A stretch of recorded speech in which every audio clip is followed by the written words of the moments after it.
बिस्मिल्लाहिर्रहमानिर्रहीम। Welcome to story time with Asma. ऊंट और गीदड़। एक ऊंट और एक गीदड़ में गहरी दोस्ती थी। दोनों हर वक्त साथ साथ रहते और खाने का प्रोग्राम भी साथ साथ बनाते। एक दिन उन्होंने खरबूजे खाने का प्रोग्राम बनाया। खरबूजों का खेत दरिया की दूसरी तरफ था। गीदड़ ने ऊंट से कहा, दोस्त, तुम तो दरिया के दूसरे किनारे पर पहुंच जाओगे, मगर मैं कैसे जाऊंगा? ऊंट ने जवाब दिया, फिक्र न करो, मैं तुम्हें अपनी पीठ पर बिठाकर दूसरी तरफ ले जाऊंगा। दोनों दोस्त नदी की दूसरी तरफ पहुंच गए और खरबूजे खाने लगे। गीदड़ का पेट चूंकि छोटा था, जल्दी भर गया। उसने खेत के किनारे बैठकर चीखना शुरू कर दिया। ऊंट ने गीदड़ की मिन्नत समाजत की, दोस्त, ऐसा ना करो। एक तो अभी मेरा पेट नहीं भरा और दूसरा तुम्हारी आवाज़ सुनकर किसान आ जाएगा और मेरी खूब पिटाई करेगा। मगर गीदड़ ना माना और कहने लगा, मैं आदत से मजबूर हूँ।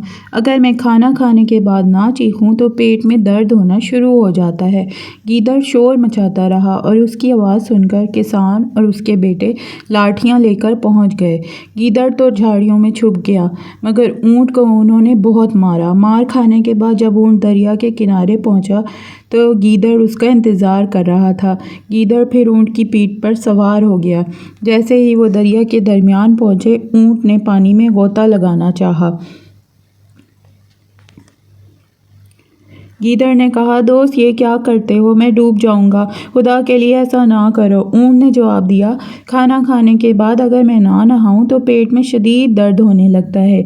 ये कहकर उसने गोता लगाया। गीदड़ तेज़ लहरों में बह गया और चंद गोते खाने के बाद डूब गया।